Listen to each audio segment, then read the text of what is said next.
கிளம்பிட்டேங்க. சரியான வெயிலாக இருக்குது. ரீச் ஆயாச்சு, தெரியுதுங்களா? மருடீஸ்வரர் டெம்பிளுக்கு. கோயில்னு வந்துட்டாவே ரொம்ப பக்தியாக இருப்பாங்க. கிட்டத்தட்ட வந்து பார்த்திங்கன்னா 18 ஃப்ளோர் இருக்குது. 18 ரெஃப்ரெஷ் ஆகிட்டு, ஏன்னா வெயில் தாக்கவே முடியல. Hey guys, welcome back to my channel. Last video பார்த்துருப்பீங்க, நம்ம ஹனாவூரில் போட்டிங் போனது. ஸோ வந்துட்டு நம்ம இப்போ போட்டிங்கை முடிச்சுட்டு கிளம்பிட்டேங்க. சரியான வெயிலாக இருக்குது. இப்போ எங்கே போயிட்டுருக்கோன்னு வந்து பார்த்துட்டிங்கன்னா மருதீஸ்வர், அதாவது மருடீஸ்வர் அப்படின்னு சொல்லுவாங்க. அந்த பெரிய ஸ்டாட்யூலாம் இருக்கும், ஸ்டேட்டஸ் எல்லாம் நிறைய சிவன் வச்சிட்ருப்பீங்க. அந்த சிவனை பார்க்க தான் போயிட்டுருக்கோம். ஸோ என்னோட சேர்ந்து நீங்களும் டிஜிட்டலாக வாங்க போய் விசிட் பண்ணுவோம். அப்புறம் இங்கே போட்டிங் வந்தீங்கன்னா கண்டிப்பாக மறக்காமல் இதை பாருங்கள். உண்மையிலே ரொம்ப ஒர்த்து, சூப்பராக இருக்குது. நம்ம இப்போ போயிட்டுருக்க இந்த ரிவர் இருக்கு இல்லைங்களா, இதில் தான் போட்டிங் போனோம் லெஃப்ட்டில். உண்மையிலேயுமே ரொம்ப சூப்பராக இருக்கும், மிஸ் பண்ணிடாமல் போயிருங்க. இங்கே ஒரு மேங்க்ரோவ் வாக்கிங் இருக்குது. பட் இப்போ இங்கே எலெக்ஷன் நடக்க போகிறதுனால ஏதோ இஷ்யூன்னு சொல்லிட்டு க்ளோஸ் பண்ணி வச்சுருக்காங்க, நம்மளால் போக முடியல. ஏ காய்ஸ், ஹனாவூர்லேருந்து ஒரு 30 கிலோமீட்டருங்க இந்த மருடீஸ்வரர் டெம்பிளுக்கு. ஸோ வந்துட்டு நாம் இப்போ ரீச் ஆயாச்சு, தெரியுதுங்களா? வாங்க போவோம். ஒரே எக்ஸைட்மெண்ட்டாக இருக்குது. கிட்ட போய் பார்ப்போம். வாங்க. இங்கேருந்து பார்க்கவே பிரம்மாண்டமாக இருக்குது. அந்த ஒரு லுக்கு தெரியுதுங்க இங்கேருந்து பார்க்கவே சூப்பராக. வந்தாச்சு.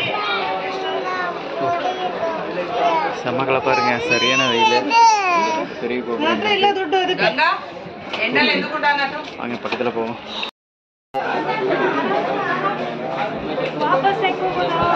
ಏನಿಲ್ಲ,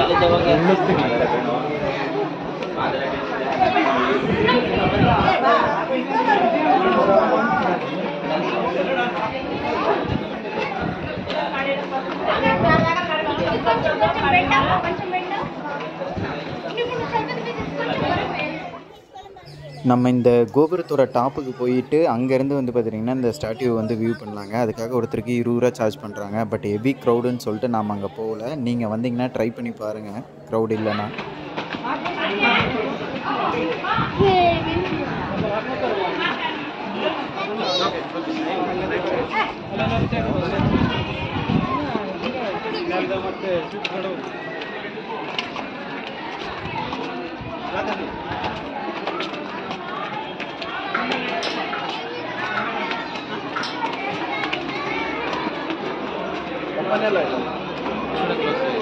ஏன்மா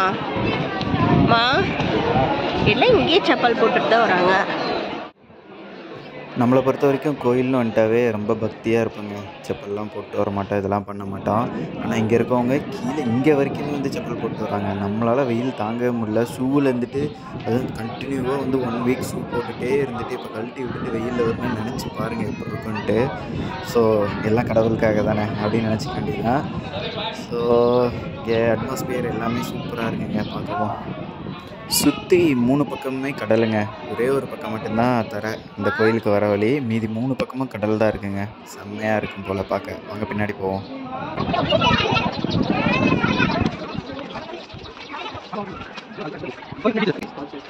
சரி, கோயிலுக்கு பின்னாடி பீச் ஏறமையா நான் வண்டி எடுத்து தான் சில பேர் மாட்டேங்குது. அன்பே சிவம்.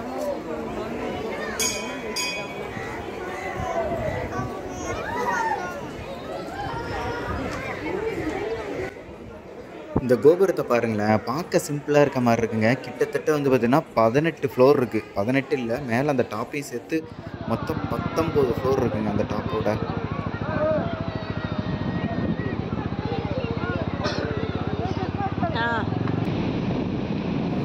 பீச்சுக்கு வந்துட்டு என்ஜாய் பண்ணாமல் போனால் எப்படி தான், அப்படியே பைக்லேயே வந்து அப்படியே ஒரு 2-3 ரவுண்ட்ஸை போட்டுட்டு அப்படியே கை கால்லாம் நினச்சிட்டு ஒரு பீஸ்ஃபுல்லாக ரெஃப்ரெஷ் ஆகிட்டு, ஏன்னா வெயில் தாக்கவே முடியல. அதனால் இதெல்லாம் அப்படியே என்ன பண்ணுறதுனே தெரியாமல் கொஞ்சம் நேரம் பண்ணிகிட்டு இருந்துட்டு அப்படியே ஃபுல்லாக என்ஜாய் பண்ணிவிட்டு இங்கேருந்து கிளம்பிட்டாங்க.